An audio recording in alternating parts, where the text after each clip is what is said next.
Price Lord. இந்த நாளையும் கூட இந்த கூடுகைக்கு வந்திருக்கிறவங்க ஒவ்வொருவரையும் இயேசு கிறிஸ்துவின் நாமத்தினால வாழ்த்தி வரவேற்கிறேன். அப்படியே இருக்கிற இடங்களை நம்ம கண்களை மூடி ஆண்டு நோக்கி பார்க்கலாம். அவரோட வார்த்தையை கேட்க போறோம். மனிதனுடைய சத்தத்தை அல்ல, அவருடைய வார்த்தை கேட்க வந்திருக்கிற நம்ம ஒவ்வொருத்தவங்களையும் கூட கர்த்தர் இடைப்படணும் அப்படிங்கறதுக்காக நம்ம செவிக்க போறோம். எல்லாரும் வாய்களை திறந்து செவிக்கலாமா? அன்பின் ஆண்டவரே, அப்பா இந்த அருமையான அப்பா இந்த வேலைக்காக நன்றியோடு உம்மை துதிக்கிறோம், ஸ்தோத்திரிக்கிறப்பா. இந்த வேலையும் கூட தகப்பனே, அப்பா உங்களுடைய வார்த்தைக்காய் உங்களுடைய சமூகத்துல வந்திருக்கிறோம். ஆவியானவர் தாமே எங்களோடு கூட இடைப்படுவீராக. அந்த ஒவ்வொரு வார்த்தைகளும் தகப்பனே இந்த நாள்ல மாத்திரமல்ல, இந்த வேலையில் மாத்திரமல்லப்பா, வருகிற ஒவ்வொரு நாட்களிலும் அது எங்களோடு கூட இடைப்படுவதாக. அந்த வார்த்தைகள் எங்க மத்தியில கிரியை செய்ய முடியாது ஜெபிக்கிறப்பா. அப்படிப்பட்ட தகப்பனே நங்கூரமாய் அப்பா எங்களுக்குள்ள அது பதிய கர்த்தர் உதவி செய்யுங்க. நீங்க கிரியை செய்ய முடியாது ஜெபிக்கிறப்பா. உங்களுடைய கரத்துல ஒப்பு கொடுக்கிறோம். இயேசு கிறிஸ்துவின் நாமத்தினால் ஜெபிக்கிறோம் ஜீவனுள்ள பிதாவே, ஆமென். அந்த நாளிலும் கூட எனக்கு ஆண்டவர் கற்றுக் கொடுத்த ஒரு சில காரியங்கள் மாத்திரம் உங்களோடு கூட நான் பகிர்ந்து கொள்ள போறேன். வேதம் இருந்துச்சுன்னா எடுத்துக்கோங்க. புதிய ஏற்பாடு புஸ்தகத்துல லூக்கா 16வது அதிகாரம் 11வது வசனம். லூக்கா 16:11. அநீதியான உலக பொருளை பற்றி நீங்கள் உண்மையாய் இராவிட்டால் யார் உங்களை நம்பி உங்களிடத்தில் மெய்யான பொருளை ஒப்புவிப்பார்கள்?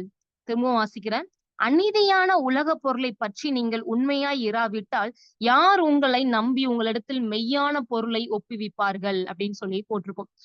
இதுக்கு முன்பதாக இருக்கிற ஸ்டோரி உங்களுக்கு நல்லா தெரிஞ்சிருக்கும்னு நினைக்கிறேன். பட் இருந்தாலும் கூட நான் வந்துட்டு உங்களுக்கு இதுக்கு முன்னாடி என்ன காரியத்தை கத்தர் டிஸ்கஸ் பண்ணாங்க, என்ன காரியத்தை அவங்களுக்கு சீஷர்களோடு கூட பேசினாங்க, எதனால கத்தர் வந்துட்டு இந்த காரியத்தை சொல்லியிருக்காங்க அப்படிங்கறத நம்ம பார்க்க போறோம். இதுல பாத்தீங்கன்னா 11வது வருஷம் தெளிவா போட்டிருக்கோம். சிம்பிளா அது எல்லாருக்கும் புரிஞ்ச ஒரு ஒரு லாங்குவேஜ் தான் அவங்க மென்ஷன் பண்ணிருக்காங்க. என்ன அநீதியான உலக பொருட்கள், அதாவது ஒரு நீதியா இருக்கக்கூடிய ஒரு விஷயம் கிடையாது. உலக காரியங்கள் கூட நம்ம வச்சுக்கலாமே.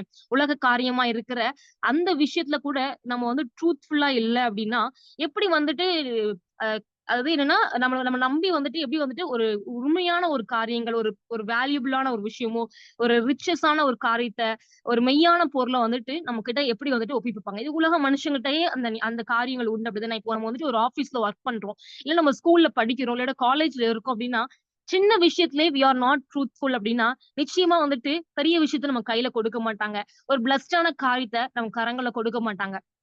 சோ அதே மாதிரிதான் இன்னைக்கு ஆண்டவர் நம்மளுக்கிட்ட சொல்லுகிற ஒரு காரியம் என்னன்னா, நமக்குள்ள சின்ன காரியங்கள நம்ம வந்துட்டு ரொம்ப அநீதியா செயல்பட்டோம் அப்படின்னா, அந்த சின்ன காரியத்த கூட நம்ம கிட்ட உண்மையா நம்ம உண்மை உள்ளவர்களா நம்ம இல்லாவிட்டால் என்ன நடக்கும்னா, கர்த்தர் நம்ம கரங்கள்ல பெரிய பெரிய காரியத்த ஒப்புக் கொடுக்க முடியாது. ஏன்னா நம்ம ஒரு ரீசன்ட் டேஸாவே நம்ம வந்து இந்த 7 டேஸ் ஃபாஸ்டிங் பிரேயர்ல நம்ம மெடிடேட் பண்ணிட்டு இருக்கிற ஒரு காரியம் என்ன, கர்த்தர் நம்ம கரங்கள்ல ஒப்புக் கொடுத்தேன் அப்படிங்கிற சொல்ற அந்த தீம் படிதான் நம்ம பார்த்துட்டு இருக்கிறோம். சோ கர்த்தர் நம்ம கையில அவர் நம்மளுக்கு வைத்திருக்கிற பிளெஸிங்ஸா இருக்கட்டும், அது ஸ்பிரிச்சுவலா இருக்கட்டும், வேர்ல்ட்லியா இருக்கட்டும், வாட் எவர் மே பி, அதை நம்ம கரங்கள்ல அவர் ஒப்பு கொடுக்கணும் அப்படின்னா, அவர் அதுக்கு முன்பதாக உங்க கரங்களை கொடுத்த சின்ன சின்ன காரியத்திலே அவர் வந்துட்டு அந்த உண்மையை எதிர்பார்க்கிறாங்க. அந்த உண்மை உள்ளவர்கள் அந்த சின்ன காரியத்தை நம்ம இருக்கும்போது நம்ம கரங்கள்ல பெரிய பெரிய காரியத்தை அவர் ஒப்பு கொடுக்க வல்லமை உள்ளவரா இருக்கிறாரு. சோ அவர் கொடுக்க ரெடியா இருக்கிறாரு. ஆனா அதுக்கு முன்பதாக கொடுத்த சின்ன காரியத்தை நம்ம எப்படி இருந்திருக்கிறோம் அப்படிங்கறத கர்த்தர் பாக்குறாங்க. குறிப்பா நீங்க வந்துட்டு 16வது அந்த அதிகாரம் ஸ்டார்டிங்ல இருந்து நீங்க பாத்தீங்கன்னா அதுல போட்டிருக்கும். பின்னும் அவர் தம்முடைய சீஷர்களை நோக்கி, ஐஸ்வர்யவானாகிய ஒரு மனுஷனுக்கு ஒரு உக்கிரக்காரன் இருந்தான். அவன் தன் எஜமானுடைய ஆஸ்திகளை அழித்து போடுகிறதாக எஜமானுக்கு அறிவிக்கப்பட்டது அப்படின்னு போட்டிருக்கும். சோ இந்த இடத்துல என்ன நடக்கு அப்படின்னா, இங்க வந்து ஒரு பர்சன் இருக்கிறாரு. அவர் வந்துட்டு அந்த ஆஸ்திகளை அழித்து போடுவதா எஜமானுக்கு வந்து தகவல் அறிவிக்கப்பட்டிருக்கு. அது தொடர்ந்து நீங்க வாசிச்சீங்கன்னா அதுல போட்டிருக்கும். அதனால எஜமான் என்ன பண்ணிருப்பாருன்னா, அவரை வரவழைத்து, உன்னை குறித்து இப்படி நான் கேள்விப்பட்டிருக்கிறேன். அதனால நீ வந்துட்டு உன் கையில இருக்கிற எல்லாத்தையும் நீ என்கிட்ட ஒப்புக்கொடு அப்படின்னு சொல்லிட்டு அவர் சொல்றாரு. சொன்ன உடனே அந்த உக்கிரக்காரன் அவன் நினைக்கிறான், ஐயோ என்னடா என்ன விட்டு என் கையில இருந்து வேலை போகுது, என்ன பண்ணன்னு தெரியலையே அப்படின்னு சொல்லிட்டு அவர் புலம்புறாரு. அதுக்கப்புறம் நீங்க 5வது வசனத்துல பாத்தீங்கன்னா அதுல போட்டிருக்கும், தன் எஜமான இடத்தில் கடன்பட்டவர்களை ஒவ்வொருவனாக வரவழைத்து முதலாவது வந்தவனை நோக்கி, நீ எவ்வளவு கடன் பட்டாய் அப்படின்னு சொல்லிட்டு அவன் கேட்கறான். கேட்கும்போது அவன் சொல்றான், 100 கூட எண்ணெய் வந்துட்டு நான் கடன் பட்டிருக்கேன் அப்படின்னு சொல்றான். உடனே இந்த இடத்துல அவன் என்ன சொல்றான்னா, அந்த சீட்ல வந்துட்டு 50 எழுது அப்படின்னு சொல்றான். அதுக்கப்புறம் வந்துட்டு இன்னொருத்தன்ட்ட கேட்கறான். அவன் வந்து என்ன சொல்றான், 100 கலம் கோதுமைன்னு சொல்றான். ஆனா அவன்கிட்டயும் அவன் வந்து என்ன பண்றான்னா 80 என்று எழுதுன்னு சொல்லிருப்பான். சோ அநீதியா அந்த இடத்துல அவன் செயல்படுகிறத பார்க்க முடியுது. ஏன்னா ஸ்டார்டிங்ல அவன் வந்துட்டு இப்படி இப்படி அவன் மேல ஒரு கிரிட்டிசிசம் வைக்கப்படுது. அவன் மேல ஒரு அவன் தவறு செஞ்சுட்டான் அப்படின்னு சொல்லிட்டு ஒரு காரியம் வந்து அவன் மேல சுமத்தப்படுது. அந்த இடத்துல அவன் வந்துட்டு ஒரு வேளை அவன் பண்ண தப்ப வந்துட்டு அவன் தப்பு பண்ணியிருந்தான்னா, அது சாரி கேட்டுட்டு அந்த காரியத்த வந்துட்டு அந்த ஒர்க்க வந்து கன்டின்யூ பண்ணியிருக்கலாம். ஆனா அதுக்கப்புறம் என்ன பண்றான்னா, திருப்பி அத எப்படியாவது அந்த வேலையில அவன் பெற்றுக்கொள்ளணும் அப்படின்னு சொல்லிட்டு என்ன அநீதியா செயல்படுகிறத பார்க்க முடியுது. ஏன்னா இப்போ அவன் பண்ண அந்த காரியத்த தான் அதுக்கு முன்பதாகவே அந்த மேல அந்த அந்த ஐஸ்வர்யவான் வந்து சொல்லியிருப்பாரு. குற்றமா சொல்லியிருப்பாரு. என்ன சொல்லியிருப்பாருன்னா, "ஆஸ்திகளை அழித்து போடுகிறதாக எனக்கு நான் எனக்கு நான் கேள்விப்பட்டேன்" அப்படிங்கிற அந்த விஷயத்த அவர் சொல்லியிருப்பாரு. சோ அதுதான் நெக்ஸ்ட் டைம் அந்த விஷயத்துல அவர் செய்யறது 5, 6, 7 நம்ம வாசிச்சோம்னா, அந்த காரியத்த அந்த இடத்துல அவர் செய்கிறத பார்க்க முடியுது. உண்மை உள்ளவனா அவன் அந்த இடத்துல இல்ல. சோ ஆனா வந்துட்டு இந்த இடத்துல வந்துட்டு அவனுக்கு திருப்பி அவன் பாராட்டி அவன வேலைக்குள்ள வச்சுக்கிடுறான். அவன் கரெக்ட்டா தான் இருக்கிறான் அப்படின்னு சொல்லிட்டு இந்த ஐஸ்வர்யவான் வந்துட்டு உள்ள வச்சுக்கிடுறான். ஆனா இந்த இடத்துல ஆண்டவர் நம்மளுக்கு கற்றுக் கொடுக்கிற ஒரு காரியம் என்னன்னா, அது வந்துட்டு அவன் பார்க்காம இருந்திருக்கலாம். ஒருவேளை அங்க இருக்க அவருக்கு மேல இருக்கிற ஹெட் வந்து அத கவனிக்காம இருந்திருக்கலாம். அவங்கள ஈஸியா அவன் ஏமாத்தி இருக்கலாம். அந்த வொர்க் பண்ற அந்த அந்த பெர்சன், அந்த மேனேஜர் ஏமாத்தி இருக்கலாம். ஆனா இந்த இடத்துல நம்மளுக்கு ஆண்டவர் என்ன கற்றுக் குடுக்குறாங்கன்னா, அது அவங்க உலக மனுஷங்க. அவங்க அவங்க வந்துட்டு சில காரியத்த ஏமாத்தலாம். அவங்க எப்படினாலும் பிஹேவ் பண்ணலாம். But we have to be truthful அப்படிங்கிறத இன்னைக்கு ஆண்டவர் நமக்கு கற்றுக் குடுக்குறாங்க. ஏன்னா 11ஆம் வசனம் தெளிவா போட்டிருக்குது. அநீதியான உலக பொருளை பற்றி நீங்கள் உண்மையா இராவிட்டால், நம்மளுக்கு கொடுக்கப்பட்டிருக்கிற நம்மளுடைய ஸ்கூல் ஒர்க்கா இருக்கட்டும், காலேஜ் ஒர்க்கா இருக்கட்டும், ஒருவேளை மேரிடா இருக்கலாம். நீங்க உங்க வீட்ல கொடுக்கப்பட்டிருக்கிற குக்கிங்கா இருக்கட்டும், உங்களுடைய எல்லா விஷயத்திலயும் வீட்டு வேலை, ஹவுஸ் ஹோல்ட் திங்ஸ் எதெல்லாம் உங்க கரங்கள்ல கொடுக்கப்பட்டிருக்கோ, எல்லாவற்றிலயும் ட்ரூத்ஃபுல்லா நீங்க இருக்கணும் அப்படின்னு சொல்லிட்டு கர்த்தர் விரும்புகிறாங்க. யார் உங்களை நம்பி உங்களிடத்தில் மெய்யான பொருளை ஒப்புவிப்பார்கள் அப்படின்னு போட்டிருக்கு. சோ இந்த உலக மனுஷங்களே வந்துட்டு ரொம்ப உண்மையா இருக்கணும் அப்படின்னு சொல்லிட்டு எதிர்பார்க்கறாங்க. சோ நம்ம கிட்ட கர்த்தர் எதிர்பார்க்கறாங்க. அவருக்கு உண்மையா நம்ம இருக்கணும்னு சொல்லிட்டு இந்த உலக மனுஷங்கள நம்ம ஏமாத்திரலாம். இவங்களோட கண்களுக்கு பார்க்க நம்ம நல்லவங்க போல இருக்கலாம். நம்ம எல்லா விஷயத்திலயும் வெளிய பார்க்க வந்துட்டு ட்ரூத்ஃபுல்லா இருக்கிற மாரி இருக்கலாம். ஆனா நம்ம கர்த்தரை ஏமாத்த முடியாது. நம்மள கடைசி அந்த பரலோக ராஜ்யத்துல கொண்டு போகிறவர் அவர்தான். அவர்தான் நியாயம் தீர்க்க போகிறவர். அவரோட கண்களுக்கு மறைவானது ஒன்றும் கிடையாது. நம்ம இங்க இருக்கிறவங்க ஈஸியா பொய் சொல்லி ஏமாத்திரலாம். ஈஸியா நெறைய பேர்த்த நம்ம வந்துட்டு நம்ப வைக்கலாம். நம்ம நல்லவங்கன்னு சொல்லிட்டு நம்ம நெறைய விஷயத்த பண்ணலாம். ஆனா கர்த்தரோட கண்களுக்கு எதுவுமே நம்ம மறைச்சு வைக்க முடியாது. சோ ட்ரூ ஆன பிளெஸிங்ஸ் அவர் கரங்கள்ல தான் வந்து வருகிறது. ஏன்னா இன்னைக்கு நமக்கு ஆண்டவர் வாக்கு குடுத்திருக்காங்க இல்லையா? "நீ எழுந்து அந்த செய்ய இடத்துக்கு போ. அதை உன் கையில் ஒப்புக் கொடுத்தேன்" அப்படின்னு சொல்லிட்டு. சோ இந்த வார்த்தை உண்மையா உங்க லைஃப்ல அவர் செய்யணும் அப்படின்னா, உங்ககிட்ட அந்த ட்ரூத்ஃபுல்னெஸ்ஸ கர்த்தர் எதிர்பார்க்கறாங்க. அதுக்கு முன்பதாக நீங்க எப்படி இருந்தீங்க? உங்களோட வேலைகள்ல நீங்க ட்ரூத்ஃபுல்லா இருந்தீங்களா? உங்க வீட்டின் காரியங்கள உங்க அப்பா, அம்மா கிட்ட பேசும்போது, உங்களுடைய வீட்ல இருக்கிற சிப்லிங்ஸ் கிட்ட நீங்க எப்படி ட்ரூத்ஃபுல்லா இருக்கீங்க? சின்ன சின்ன காரியத்திலயும் நீங்க எப்படி உண்மை உள்ளவர்களா இருக்கீங்க? அப்படிங்கிறத கர்த்தர் பார்த்துக் கொண்டிருக்கிறாங்க. அதே மாரி நான் வொர்க் பண்ண பிளேஸ்ல நடந்த ஒரு சம்பவம். என்னன்னா, அங்க ஒரு அந்த பெர்சன் வந்துட்டு அ நான் தான் ஹையர் பண்ணேன் அந்த பெர்சன. அந்த பையன வந்துட்டு ஹையர் பண்ணி ஹைதராபாத்ல இருந்து ஹையர் பண்ணி பெங்களூர் கொண்டு வந்திருந்தேன். சோ அவர் வொர்க் பண்ணிட்டு இருந்தாரு. நல்ல பெர்சன், நல்ல டேலண்டான பெர்சன் தான். அப்போ அந்த பெர்சன் வொர்க் பண்ணிட்டு இருந்தாரு. அப்போ ஒரு அர்ஜென்ட் ஒர்க்கா he have to go to Hyderabad. அப்போ அவர் போயிட்டாரு. போயிட்டு ரிட்டர்ன் ஆகும்போது என்ன ஆயிடுச்சுன்னா, மண்டே மார்னிங் அவர் ரீச் ஆக வேண்டிய டைம். ஏன்னா அவர் தான் வந்துட்டு சேலரி போடணும். மொத்தம் ஆஃபீஸ்க்கும் கிட்டத்தட்ட 3000 எம்ப்ளாயீஸ் வொர்க் பண்ற ஒரு ஆஃபீஸ்ல சேலரி போடணும். இந்த டேட்ல சேலரி அன்னைக்கு அவங்களுடைய மொபைல்ல கிரெடிட் ஆகல அப்டின்னா, அது எவ்வளவு பெரிய இஷ்யூ ஆகும்னு உங்க எல்லாத்துக்குமே தெரியும். சோ இப்ப என்னன்னா அந்த பெர்சன் மார்னிங் வரல. அவர் வந்த பஸ் வந்துட்டு ரிப்பேர் ஆயிட்டு. சோ எல்லா டீட்டெயில்ஸுமே அவர் உண்மையா அவரோட மேனேஜருக்கு சொல்லிட்டாரு. சார் என்னால வர முடியாது. ரொம்ப நான் இப்படி சிக்கிட்டேன்னு சொல்லிட்டு. அவங்க மேனேஜருக்கு எல்லாம் தெரிவிச்சுட்டாரு. ஆனா அவங்க மேனேஜர் என்ன பண்ணிட்டாங்கன்னா, அவங்க மேல இருக்கிற டைரக்டர்ஸ்க்கு அத இன்ஃபார்ம் பண்ணல. இன்ஃபார்ம் பண்ணாம இவர் வந்துட்டு இவர் தான் இவன் வந்துட்டு கடைசி வரை என்ட்ட ஒண்ணுமே சொல்லல. உண்மையே சொல்லல இவன். இவன் வந்துட்டு வந்துருவேன்னு சொன்னான் என்கிட்ட அப்படின்னு சொல்லிட்டு இவர் சொன்னாரு. நாங்க எல்லாருமே நாங்க ஹையர் பண்ணவங்கனால நாங்க எங்க கிட்ட வந்து கம்ப்ளைண்ட் பண்ணிட்டு போயிருந்தாங்க. ஹெச்ஆர் கிட்ட வந்துட்டு. என்ன எம்ப்ளாயி நீங்க எடுத்திருக்கிறீங்க அப்படின்னு சொல்லிட்டு திட்டிட்டு போனாங்க. சோ நான் வந்துட்டு என்னடா நடக்குது ஒண்ணும் புரியலையே அப்படின்னு சொல்லிட்டு அந்த பெர்சன் அதுக்கப்புறம் ஆஃப்டர்நூன் மேல தான் பஸ் வந்து ரீச் ஆனதுக்கு அப்புறம் ஆபீஸ் கிளம்பி வராங்க. அப்ப நான் கேட்டேன் ஏன் இப்படி பண்ணீங்க அப்படின்னு சொல்லி கேட்கும்போது அந்த பெர்சன் வந்துட்டு வித் அந்த வாட்ஸ்அப் சேட்டோட என்கிட்ட காமிச்சாரு. காமிக்கும்போது எனக்கு என்ன சொல்லனே தெரியல. பிகாஸ் இவர் வந்துட்டு அதுக்கு முன்பதாகவே இன்ஃபார்ம் பண்ணியிருக்காரு. பட் அவங்களுடைய மேனேஜர் இவருக்கு மேல இருக்கிற ஹெட் வந்துட்டு அவருக்கு மேல இருக்கிற ஹெட்டுக்கு பயந்து அத வந்துட்டு டக்குனு வந்துட்டு பொய் சொல்லிட்டாரு அப்படிங்கிறது தெரியுது. இங்க இருக்கிற எல்லாருக்குமே தெரியும். இவர் தான் தப்பு பண்ணிட்டாரு அப்படிங்கிற மாரி ஒரு நேம் வந்து அந்த இடத்துல மாறிடுச்சு. அப்போ நான் வந்துட்டு நீங்க போய் எதுவுமே கிளியர் பண்ணுங்க அப்படின்னு நான் சொன்னேன். ஆனா அவரு செய்யல அத. அவர் பண்ண அதே விஷயத்த நான் செய்ய விரும்பல. போட்டு குடுக்கணும்னு அவசியம் இல்ல. என்னோட ட்ரூத்ஃபுல்னஸ் அவர் இவ்வளத்துக்கும் ஹிந்து சரிங்களா? ஆண்டவர அறியாதவரு. அ ஒரு பிராமின் கம்யூனிட்டி சார்ந்த பெர்சன். ஆனா அவர் வந்துட்டு அந்த விஷயத்துல அவர் ட்ரூத்ஃபுல்லா இருந்தாரு. இல்ல நான் கரெக்ட்டா தான் இருந்தேன். எனக்கு மேல கடவுளுக்கு தெரியும்னு சொல்லிட்டு அந்த இடத்துல வந்துட்டு போய் போட்டு கூட அவர் குடுக்கல. அவரோட ஜாபுக்காக அவர் தப்பு பண்றாரு, பொய் சொல்றாரு. நான் அத இது பண்ண விரும்பலன்னு சொல்லிட்டு. ஆனா ஒரு கிட்டத்தட்ட ஒரு 1 வீக்ஸ் அவர் தான் வந்துட்டு அந்த அந்த அந்த விஷயத்துல வந்து ரொம்ப கவுன் த்ரூ பண்ணாரு. நெறைய பிரச்சனைய அவர் ஃபேஸ் பண்ணாரு. அப்ப பார்க்கும்போது எனக்கு ஆண்டவர் அந்த இடத்துல கத்துக் குடுத்த ஒரு விஷயம் தான். அவர் அந்த இடத்துல மேபி அவங்க மேனேஜர் போட்டு குடுக்கல. ஆனா அதுக்கு மேல இருக்கிற மேனேஜர் எப்படிப்பட்ட எப்படிப்பட்ட தப்பு பண்ணாங்க அப்படிங்கறத என்னால பார்க்க முடிஞ்சுச்சு. சோ இப்படிதான் கர்த்தர் நம்ம கிட்ட எதிர்பார்க்கிறார். சில டைம்ஸ் நம்ம குட் நேம் ஒருத்தவங்ககிட்ட வாங்குறதுக்காக மத்தவங்கள போட்டு குடுக்குற வேலைய செய்வோம். அவங்கள வந்துட்டு நம்ம நம்ம நல்ல நேம் வாங்குறதுக்காக மத்தவங்கள பலிகடா ஆக்குறது. நெறைய இடங்கள்ல வந்துட்டு பொய் சொல்றது. அதுல ஒரு உண்மை இல்லாதவர்களா நம்ம நடந்து கொள்வோம். அத எல்லாத்தையும் கர்த்தர் பார்க்கறாங்க. சின்ன சின்ன காரியத்தில் நாம எப்படி உண்மை உள்ளவர்களா இருக்கிறோம். நம்ம பேச்சுல எப்படி உண்மை உள்ளவர்களா இருக்கணும். நம்ம பார்வை எப்படி இருக்குதுன்னு சொல்லிட்டு எல்லாவற்றையும் இந்த ட்ரூத்ஃபுல்னஸ் கர்த்தர் பார்க்கறாங்க. சின்ன காரியம் கொடுக்கப்பட்ட சின்ன காரியத்துல எப்படி நம்ம உண்மை உள்ளவர்களா இருக்கணும்ட்டு அத பார்த்து தான் கர்த்தர் நம்ம கரங்கள்ல பெரிய பெரிய காரியத்த ஒப்புக் கொடுக்க முடியும். நீங்க வந்துட்டு உங்க கரங்கள்ல உங்க உங்க உங்களோட ஜாப்ல நீங்க ஒரு எம்ப்ளாயியா ஜாயின் பண்ணிருக்கலாம். ஒரு எக்ஸிக்யூட்டிவ் லெவல்ல நீங்க ஜாயின் பண்ணிருக்கலாம். அந்த காரியத்துல ஒருவேளை அங்க இருக்கிறவங்க உங்களோட உண்மைய பார்க்காம இருந்திருக்கலாம். ஆனா கர்த்தர் பார்த்து கொண்டிருக்கிறாங்க. அவர் அந்த உண்மைய பார்த்து உங்களுக்கு உயர்த்த வல்லமை உள்ளவர் இருக்காங்க. ஒருவேளை நீங்க வந்துட்டு இல்ல, இங்க இருக்க மனுஷங்களுக்கு நான் வேலை பார்க்கிற மாரி நான் நடிச்சாதான் அவங்க என்ன உயர்த்துவாங்கன்னு சொல்லிட்டு, நீங்க அத பண்ணீங்க அப்படின்னா, அந்த உலக மனுஷங்கள போல அங்க இருக்கிறவங்கள நீங்க வந்துட்டு நீங்க வந்துட்டு ஈர்ப்பதற்காக நீங்க ஆக்டிங் பண்ணீங்கன்னா கர்த்தருக்கு தெரியும். சோ உங்கள அவங்களுக்கு வேணா மைட் பி அது ஒர்க் ஆகலாம் அவங்க லைஃப்ல. ஆனா கர்த்தரோட பிள்ளைங்களுக்கு எப்போதுமே ஆசீர்வாதம் பரத்துல இருந்து தான் வரும். சோ உங்களுடைய ஆசீர்வாதத்த நீங்க அவர்கிட்ட இருந்து எதிர்பார்க்கணும். அது எதிர்பார்த்து கொண்டு இருக்கிறீங்கன்னா, அப்போ உங்ககிட்ட அந்த ட்ரூத்ஃபுல்னஸ கர்த்தர் எதிர்பார்க்கறாங்க. சின்ன சின்ன காரியத்தையும் உண்மை உள்ளவர்களா, உங்க ஒர்க்ல வந்துட்டு நீங்க ட்ரூத்ஃபுல்னஸா இருக்கணும். வெளியில இருக்கவங்க பார்வைக்கு நீங்க ட்ரூத்ஃபுல்னஸா இருக்கீங்களோ இல்லையோ, அவங்களோட பார்வைக்கு வந்துட்டு நீங்க வேலை செய்யாத மாரி இருக்கலாம். ஆனா கர்த்தர பார்த்து கொண்டிருக்கனால, அவரோட பார்வைக்கு முன்பதாக நீங்க எல்லாவற்றிலும் சின்ன சின்ன காரியத்திலயும் வந்துட்டு பெர்ஃபெக்ட் உள்ள பெர்சன்ஸா நீங்களும் நானும் இருக்கணும். அப்படின்னு சொல்லிட்டு தான் கர்த்தர் எதிர்பார்க்கறாங்க. அது மாத்திரம் இல்ல, நீங்க பார்த்தீங்கன்னா, யோசேப்ப குறிச்சு பார்க்க முடியும் நம்மளால. வந்துட்டு யோசேப்புல ஆதியாகமம்ல 39வது அதிகாரத்துல வந்துட்டு யோசேப்பு வந்துட்டு இந்த இடத்துல வந்துட்டு அந்த அவர் வந்துட்டு ஒரு இடத்துல வந்துட்டு போத்திபார் வீட்ல வந்துட்டு வேலைக்காரனா வந்து உள்ள வராரு. உள்ள வந்ததுக்கு அப்புறம் ஒரு காரியம் இந்த இடத்துல அனுபவிக்கப்படுது. ஆனா கர்த்தர் அதுக்கு முன்பதாக அவருக்கு வாக்கு குடுத்திருப்பாங்க.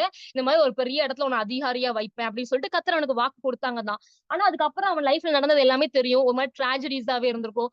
நெறைய ப்ராப்ளம்ஸ் அவன் வந்துட்டு ஃபேஸ் பண்ணிட்டே வந்திருப்பான். நெறைய இடங்கள்ல கர்த்தர் அவன் கரங்கள்ல ஒப்புக் கொடுப்பேன்னு சொன்ன அந்த அந்த அதிகாரத்த கர்த்தர் கொடுக்கவே இல்லையேன்னு சொல்லிட்டு அவன் ஒரு வேள சோர்ந்து போயிருக்கலாம். ஆனா இந்த இடத்துல என்னன்னா, இந்த இடத்துல நெறைய விஷயங்கள் அவன வந்துட்டு அவன் கரங்கள்ல ஒப்புவிக்கப்படுது. ஒருவேள அவன் நெனச்சிருக்கலாம், இதுதான் கர்த்தர் நம்ம கரங்கள்ல ஒப்புவிப்பேன்னு சொன்ன காரியம் போல இருக்குன்னு நெனச்சிருக்கலாம். அதுக்கு எக்ஸாம்பிளா நீங்க இந்த இடத்துல பார்க்கலாம். யோசேப் இதுல 4வது வசனம் 39வது அதிகாரம் 4வது வசனத்த போட்டிருக்கும். யோசேப்பின் இடத்தில் தயவு வைத்து அவனை தனக்கு ஊழியக்காரனும் தன் வீட்டுக்கு விசாரணைக்காரனுமாக்கி தனக்கு உண்டான யாவற்றையும் அவன் கையில் ஒப்புவித்தான்னு சொல்லிட்டு இந்த இடத்துல எஜமான் வந்து ஒரு சில காரியத்தை அவன் கரங்களை ஒப்புவிக்காங்க. அங்க இருக்கிற சில ரெஸ்பான்சிபிலிட்டிஸ் அவன் கரங்களை கொடுக்கிறாரு. கொடுத்து இதை நீங்க எல்லாம் பாத்துக்கோன்னு சொல்றாரு. அதுக்கப்புறமும் சில காரியத்தை அவர் சொல்றாரு. 6வது வசனத்தை போட்டிருக்கோம். அந்த இடத்துல வந்துட்டு அவங்களுடைய ஒய்ஃபை தவிர மத்த எல்லாத்தையும் ஒப்பு கொடுத்ததா வந்துட்டு சொல்லப்பட்டிருக்கும். சோ அவங்க கையில அதை ஒப்பு கொடுக்குறாங்க. ஒப்பு கொடுத்ததுக்கு அப்புறமே அவங்க என்ன பண்றாங்கன்னா, 2வது இப்படி பிளெஸிங் காரியங்கள்ல ஒப்பு கொடுத்த அவங்களே கடைசி என்ன பண்றாங்கன்னா, அதே இடத்துல வந்துட்டு நீங்க பாத்தீங்கன்னா, சிறைச்சாலையிலும் அதே முதலாளி தான் போய் ஒப்பு கொடுப்பாரு. அதே போத்திபார் தான் போய் ஒப்பு கொடுக்கிறத நம்மளால பார்க்க முடியும். அதுல நீங்க பார்க்கலாம் 20வது வசனம். அ 20வது வசனத்துல போட்டிருக்கும். யோசேப்பின் எஜமான் அவனை பிடித்து ராஜாவின் கட்டளையால் காவலில் வைக்கப்பட்டவர்கள் இருக்கும் சிறைச்சாலையில் அவனை ஒப்புவித்தான் அப்படின்னு சொல்லிட்டு. சோ இந்த இடத்துல பாத்தீங்கன்னா, இது கர்த்தர் அனுபவிக்காம சில காரியத்தை அவன் கரங்கள்ல பட்டிருக்காது. கர்த்தர் அனுமதிக்காம சில காரியங்கள் அவங்க லைஃப்ல வந்திருக்காது. ஆனா இது எல்லாத்துலயுமே கர்த்தர் ஒரு காரியத்தை அவங்க கிட்ட எதிர்பார்த்துட்டே இருந்தாங்க. அந்த காரியத்தை அவர் கர்த்தர் டெஸ்ட் பண்ணிட்டே இருந்தாங்க. என்ன அப்படின்னா, அவன் எப்படி இருக்கிறான், அவன் எப்படி பிஹேவ் பண்றான், அந்த இடத்துல அவன் எப்படி அவனோட குணாதிசயங்களை வெளிப்படுத்துகிறான், அவன் கர்த்தருக்குள்ள எப்படி நிக்கிறான் அப்படிங்கிற காரியத்தை கர்த்தர் நோட் பண்ணிட்டே இருந்தாங்க. அதன்படிதான் அங்க யோசேப்பும் கூட எல்லாவற்றையும் ட்ரூத்ஃபுல்லா இருந்தான். இந்த இடத்துல ஃபர்ஸ்ட் அந்த எஜமான் இவன் நல்ல பையனா இருக்கான்னு சொல்லிட்டு தான் உயர்வுல உட்கார வச்சாரு. அதுக்கப்புறம் இவன் தப்பு பண்ணிட்டான்னு சொன்ன உடனே அவன் சிறைச்சாலையில போய் அவனை வந்து தள்ளுற அந்த காரியத்தையும் பார்க்க முடியுது.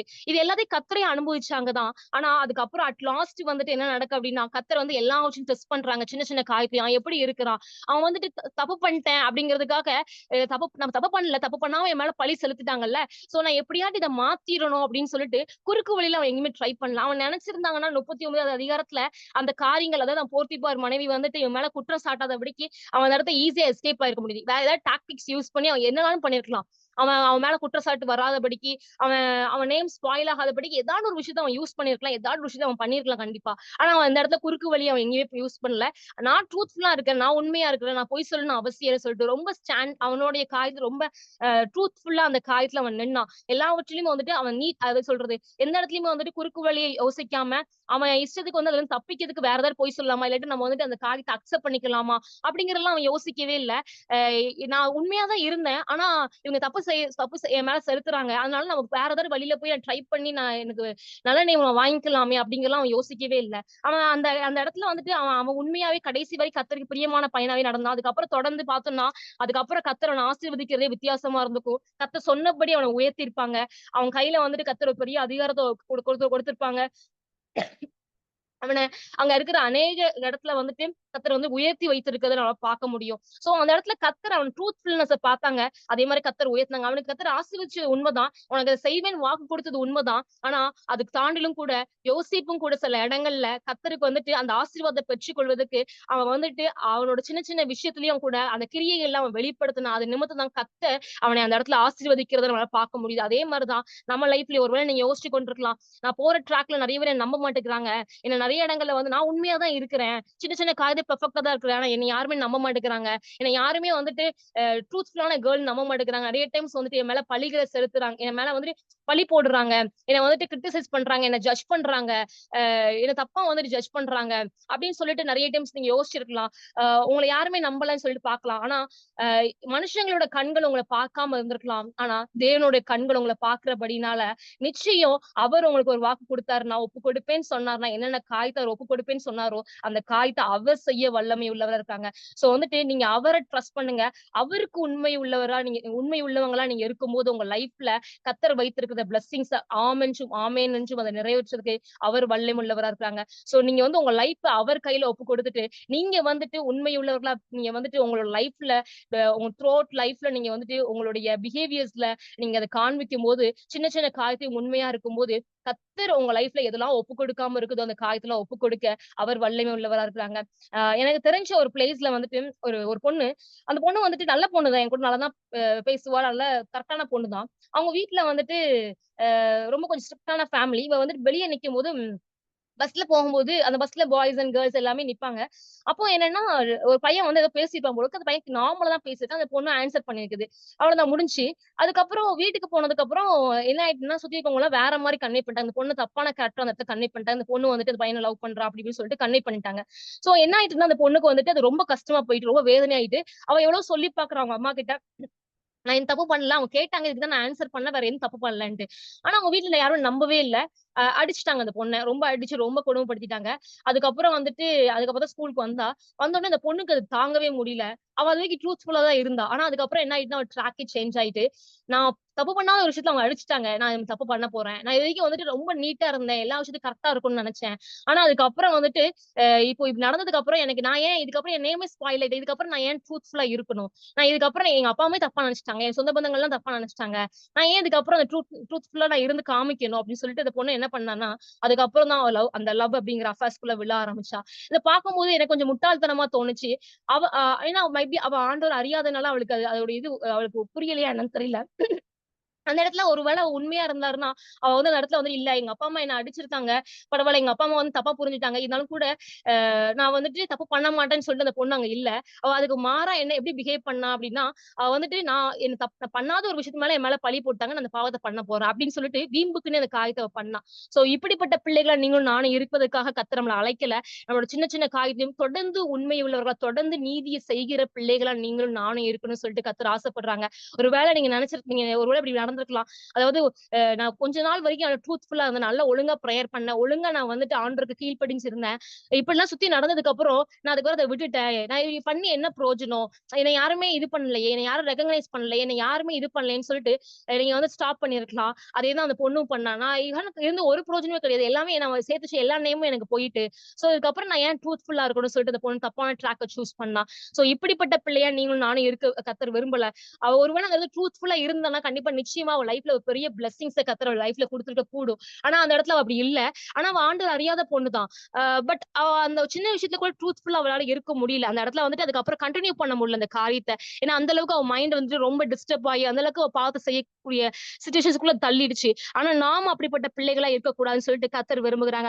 அதுல போட்டிருக்கிற இந்த வசனத்துல அநீதியான உலக பொருளை பற்றி நீங்கள் உண்மையா இராவிட்டால், யார் உங்களை நம்பி உங்களிடத்தில் மெய்யான பொருளை ஒப்புவிப்பார்கள்? சோ கர்த்தர் வந்துட்டு இதுவரைக்கும் உங்களுக்கு கொடுத்த சின்ன சின்ன காரியத்திலயும் விஷயத்திலயும் உண்மையா இருக்கணும்னு சொல்லிட்டு கர்த்தர் எக்ஸ்பெக்ட் பண்றாங்க. நீங்க இந்த சின்ன விஷயத்துல கூட நீங்க உண்மையா இல்லன்னா, அவர் வந்துட்டு பெரிய பெரிய காரியத்த உங்க லைஃப்ல செய்ய முடியாது. உங்கள ஒரு குட் டெசிக்னேஷன்ல கர்த்தரால மாத்த முடியாது. உங்க லைஃப்ல சில அற்புதங்கள கர்த்தரால செய்ய முடியாது. சில காரியத்த கர்த்தர் எதெல்லாம் ஒப்புக் கொடுப்பேன்னு சொன்னா அந்த காரியத்த செய்ய முடியாது. சோ யார் உங்கள நம்பலனா கூட சுத்தி இருக்கிறவங்க அநேகர் வீண் பழிகள் சொல்லலாம். அநேகர் உங்கள கிரிட்டிசைஸ் பண்ணலாம். அநேகர் உங்கள ஜட்ஜ் பண்ணலாம். அநேகர் உங்கள தீர்க்கலாம், நியாயம் தீர்க்கலாம். அநேகர் வார்த்தைகள என்னலாமோ சொல்லலாம். ஆனா நீங்க யாருங்கிறத கர்த்தர் பார்த்துக் கொண்டிருக்கிறாங்க. உங்க இருதயங்கள கர்த்தர் பார்த்துக் கொண்டிருக்கிறாங்க. உங்க இருதயங்களில் வருகிற யோசனைகள், நீங்க செயல்படுகிற நெறைய பேர் பார்க்காத நேரத்துல நீங்க செய்கிற ஒவ்வொரு கிரியைகளையும் கர்த்தர் பார்த்துக் கொண்டிருக்கிறாங்க. சோ அதன்படி நிச்சயம் அவர் உங்கள உயர்த்த வல்லமை உள்ளவரா இருக்கிறாங்க. சோ அந்த சின்ன இதுல நீங்க உண்மையா இருக்கும்போது, நிச்சயம் கர்த்தர் உங்க லைஃப்ல ஒப்புக் கொடுப்பேன்னு சொன்ன காரியத்த அவர் ஒப்புக் கொடுக்க வல்லமை உள்ளவரா இருக்கிறாரு. அப்படியே இருக்கிற இடங்கள்ல நம்ம அப்படியே ஆண்டவர நோக்கி பார்க்கலாமா? ஆண்டவர்ட்ட ஒப்புக் கொடுக்கலாமா? ஆண்டவர்ட்ட ஆண்டவரே நீங்க எனக்கு ஒப்புக் கொடுப்பேன்னு சொல்லியிருக்கிறீங்கப்பா. அப்பா அத நீங்க ஒப்புக் கொடுக்க வல்லமை உள்ளவரா இருக்கிறீங்க அப்படின்னு சொல்லிட்டு, நீங்க அப்படியே ஆண்டவர்ட்ட விசுவாசத்தோடு கூட கேட்கலாமா? ஆண்டவரே நீங்க விசுவாசத்தோடு கூட அறிக்கையிடலாமா? அப்ப ஆமென் தகப்பனே. அப்பா அந்த வெள்ளியும் கூட எங்களுக்கு தகப்பனே, சில காரியத்த தகப்பனே எங்க லைஃப்ல இதெல்லாம் ஒப்புக் கொடுக்கப்படலையே பிளெஸிங்ஸா இருக்கட்டும், ஸ்பிரிச்சுவல் லைஃபா இருக்கட்டும், அப்ப ஊழியமா இருக்கட்டும், இதெல்லாம் ஒப்புக் கொடுக்கப்படல. அதெல்லாம் ஒப்புக் கொடுப்பேன்னு சொல்லிட்டு இந்த மந்த் எங்களுக்கு ப்ராமிஸ் பண்ணிருக்கீங்கப்பா. அப்பா அந்த ஒப்புக் கொடுக்கணும்னா, நீங்க அத எங்க கரங்கள்ல ஒப்புக் கொடுக்கணும்னா, நாங்க சில காரியத்த செய்யணும்னு சொல்லிட்டு இன்னைக்கு எங்களுக்கு கற்றுக் குடுத்துருக்கீங்க. அந்த காரியங்கள நாங்க செய்யறதுக்கு தகப்பனே, கர்த்தர் எங்களுக்கு கிருபை பாராட்டும்படியா நாங்க ஜெபிக்கிறப்பா. உண்மை உள்ளவர்களா நாங்க இருக்க கர்த்தர் எங்களுக்கு உதவி செய்யுங்கப்பா. சின்ன காரியத்த கூட இதுவரைக்கும் எங்களுக்கு கொடுத்த சின்ன சின்ன காரியத்துல கூட, அப்ப நாங்கள் உண்மை உள்ளவர்களா இருப்பதற்கு என் தேவன் எங்களுக்கு தகப்பனே கிருபை பாராட்டும்படியா இந்த வேளையில நாங்கள் ஜெபிக்கிறோம். ஆமென் தகப்பனே கேட்டுக்கொண்டிருக்கிற ஒவ்வொருத்தவங்களுக்கும் என் தேவன் தகப்பனே கிருபை பாராட்டும்படியா ஜெபிக்கிறப்பா. அவங்கள கர்த்தர் ஸ்ட்ரென்தன் பண்ணுங்க. அப்பா அவங்க நீதியில நடக்கக்கூடாதபடிக்கு, அப்பா உண்மை உள்ளவர்களா இருக்கக்கூடாதபடிக்கு, நற்கிரியைகளை வெளிப்படுத்தக்கூடாதபடிக்கு, அப்பா என்னென்ன புயல் காற்றுலாம் தகப்பனே, அப்பா அவங்கள உடைக்க வருகுதோ, அந்த காரியங்களுக்கு விலக்கி அவங்கள நீங்க பாதுகாத்துக் கொள்ளும்படியா இந்த வேளை நாங்க ஜெபிக்கிறப்பா. அவங்கள கர்த்தர் திடப்படுத்தும்படியா இந்த வேளை நாங்கள் ஜெபிக்கிறோம். ஆமென் டாடி. நீங்க அப்படியே செய்யப்போவதற்காய் நன்றி. அப்பா நீங்க அவங்க செய்கிற எல்லாவற்றையும் தகப்பனே கர்த்தர் நீங்க பார்த்திருக்கீங்க. அப்பா அதன்படி அவங்கள நீங்க தகப்பனே அப்பா ஒப்புக் கொடுப்பேன்னு சொன்ன அந்த வார்த்தையின்படி அப்பா என்னென்ன லைஃப்லாம் தகப்பனே என்னென்ன காரியங்கள்லாம் ஒப்புக் கொடுக்கப்படாம இருக்குதோ, என்னென்ன தகப்பனே மிராக்கிள்ஸ்க்காக அவங்க வெயிட் பண்ணி கொடுக்குறாங்களோ, அந்த காரியத்தெல்லாம் அப்பா அவங்க நற்கிரிகளை பார்த்து என் தேவன் தகப்பனே கிருபையாய் அந்த காரியத்த அவங்க லைஃப்ல நீங்க அனுமதிக்கும்படியா ஜெபிக்கிறோம். அதை ஒப்புக் கொடுக்கும்படியா நாங்கள் ஜெபிக்கிறப்பா. அப்படியே நீங்க செய்யப்போவதற்காய் நன்றி. உம்முடைய கரத்துல ஒப்புக் கொடுக்கிறோம். நீங்க பொறுப்படுத்திக் கொள்ளுங்க. இயேசு கிறிஸ்துவின் நாமத்தில் ஜெபிக்கிறோம் ஜீவனுள்ள பிதாவே. ஆமென்.